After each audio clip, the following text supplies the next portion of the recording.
الحمد لله والصلاة والسلام على رسول الله وعلى آله وصحبه أجمعين. أعوذ بالله من الشيطان الرجيم. قال الله عز وجل: ولا تقولوا لمن يقتل في سبيل الله أموات بل أحياء ولكن لا تشعرون. جو اللہ کے راستے میں قتل ہو جائے، شہید ہو جائے، اس کو مردہ نہ کہو بلکہ وہ زندہ ہے، مگر تم ان کا شعور نہیں رکھتے. حضرت حسین بن علی رضی اللہ تعالی عنہما وہ شہید ہوئے، اور شہید جو ہوتا ہے اس کی کئی قسمیں ہوتی ہیں. نمبر ایک، جو کافروں کے ساتھ مارکے میں لڑتا ہوا مارا جائے وہ شہید ہوتا ہے. نمبر دو، جو دب کر مر جائے، جو جل کر مر جائے، جو بہہ جائے، جو طاعون کی بیماری سے مر جائے، جو پیٹ کی بیماری سے مر جائے، یہ سب شہداء ہیں. المبتون و شہید،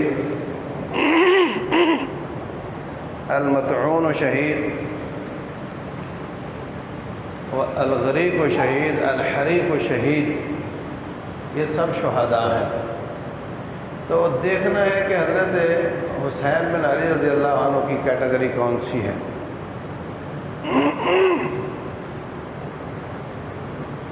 حضرت معاویہ بن ابی سفیان رضی اللہ عنہما نے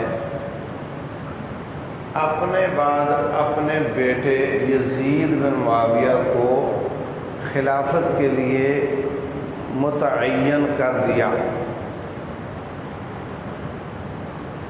یہ تاریخ اسلام میں پہلی بار ہو رہا تھا. عمر بن خطاب رضی اللہ عنہ نے جب نومینیٹ کیے تھے بندے، تو انہوں نے 10 مبشرہ میں سے 6 زندہ تھے، ان کو نومینیٹ کر دیا تھا کہ 6 میں سے ایک بنا لینا. سارے صحابہ میں افضل 10 مبشرہ، اور ان میں سے 6 زندہ ہیں تو ان میں سے ایک بنا لینا.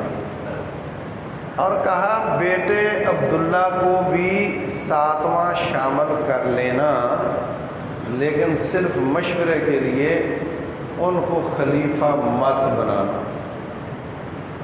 بیٹے عبداللہ کو خلیفہ مت بنانا. انہوں نے اپنے بیٹے کو باقاعدہ نام لے کے کہا اس کو خلیفہ نہیں بنانا.